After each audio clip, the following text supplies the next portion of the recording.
का समर्पण और पूर्ण समर्पण किसको कहा गया? कहां जा रही हो? मंदिर। क्या लेकर जा रही हो?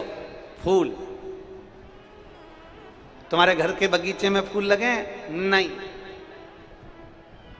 फिर कहां से लाई? पड़ोसी की यहां से तोड़कर। अब जरा समझिएगा, बहुत समझने वाला विषय है ये। फूल पड़ोसी के घर के तोड़े, कहीं पेड़ लगा था वहां से बेलपत्री तोड़ ली, कहीं से पत्ती तोड़ ली, कहीं से पुष्प तोड़ लिया और तोड़ के सिर पे पल्लू लेके भगवान को ऐसे चढ़ा रही कि 10 रुपए खर्च करके खुद लाई। खुद स्वयं।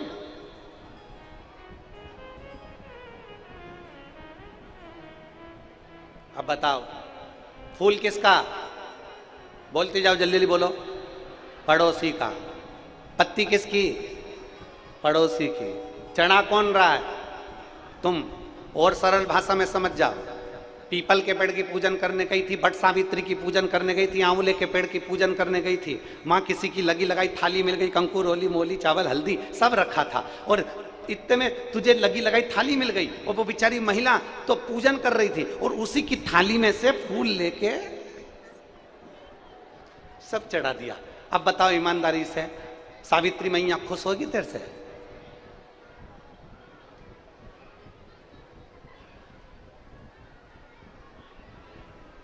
फूल दूसरे का है, पत्ती दूसरे की है।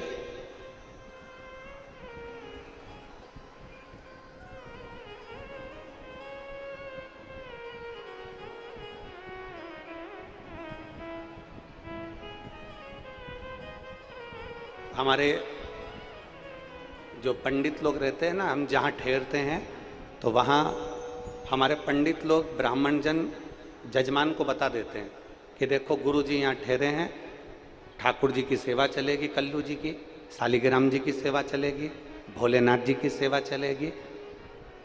हमारे कक्ष में भगवान के भोग में या हमारे प्रसादी में खाने के लिए कभी भी ना बाजार की मिठाई आती है, ना हम बाजार का कोई सामान लेते हैं, ग्रहण भी नहीं करते।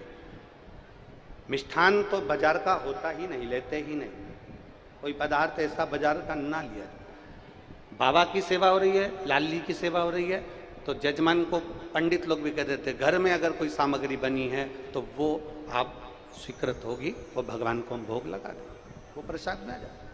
मतलब आपके द्वारा, आपके परिश्रम से, आपके द्वारा निर्मित उसी के घर का टूटा हुआ फूल नहीं चाहिए, रोड पर से टूटा हुआ फूल नहीं चाहिए, दूसरे के दरवाजे की पत्ती टूटी हुई नहीं चाहिए। शंकर जी कहते हैं कि तुम्हारे पास में तुम्हारे घर का अगर एक चावल का दाना भी है ना तो वो पूरा दे दीजिए, मैं उसको सब कुछ मान लूंगा, उसको मैं पूर्ण समर्पित मान लूंगा।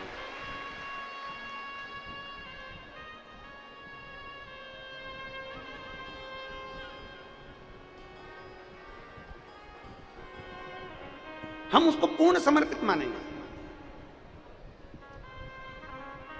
हम फूल दूसरे के घर का ले जा रहे हैं, पत्ती दूसरे के घर की ले जा रहे हैं और भगवान को चढ़ाकर सोच रहे हैं कि मेरा पशुपतिनाथ का व्रत पूरा हो गया। ए जी, पशुपतिनाथ का व्रत कभी भी असफल नहीं होता, पशुपतिनाथ का व्रत हमेशा सफल होता है, बस उसको ईमानदारी से और पूर्ण समर्पण से करो।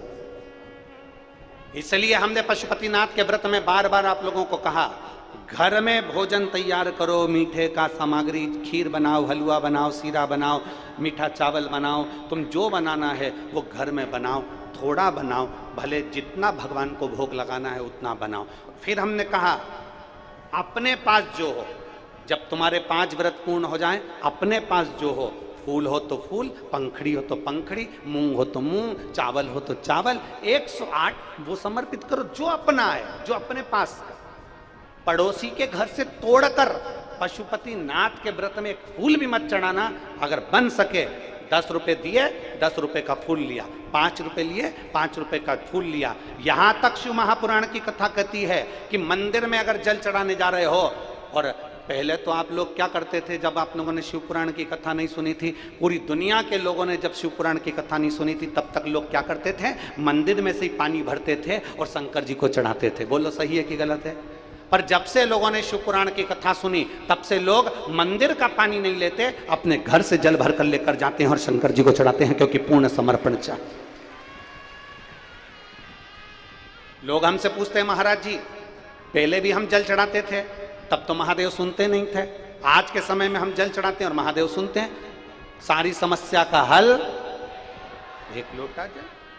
अब ऐसा क्या है, थोड़ा अब ऐसा है क्या, ऐसा क्या हो गया कि एक लोटा जल सारी समस्या का हल हो गया?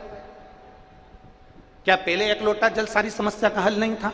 क्या पहले एक लोटा जल सारी समस्या का हल नहीं मानते थे? क्या पहले एक लोटा जल पूरी समस्या का हल नहीं था? क्या पहले शंकर भगवान नहीं रिश्ते थे? उसका कारण यह था कि मंदिर का पानी बाल्टी भर के पंडित जी रख देते थे, उसमें से भर भर कर तुम शंकर जी को चढ़ा देती थी और प्रसन्न हो जाती थी कि शंकर जी ने स्वीकार कर लिया। इसको आधा समर्पण कहते हैं। लोटा किसी दूसरे का, बाल्टी किसी दूसरे की, पानी मंदिर का, और मंदिर के महादेव को चढ़ाकर तुम सोचती थी कि मैंने भगवान को रिझा लिया। भगवान नहीं रिश्ते। मेरा भोलेनाथ को रिझाने के लिए पूर्ण समर्पण चाहिए। इसलिए जिसने शिव महापुराण की कथा सुनना चालू करी, फिर उन्होंने घर से पानी ले जाकर शंकर जी को चढ़ाना प्रारंभ करा। जब घर से लेकर गए तो पूरे समर्पित होकर गए, तो भगवान ने उसका कार्य करना प्रारंभ कर दिया, उसकी झोली भरना प्रारंभ कर दिया। इसको पूर्ण समर्पण।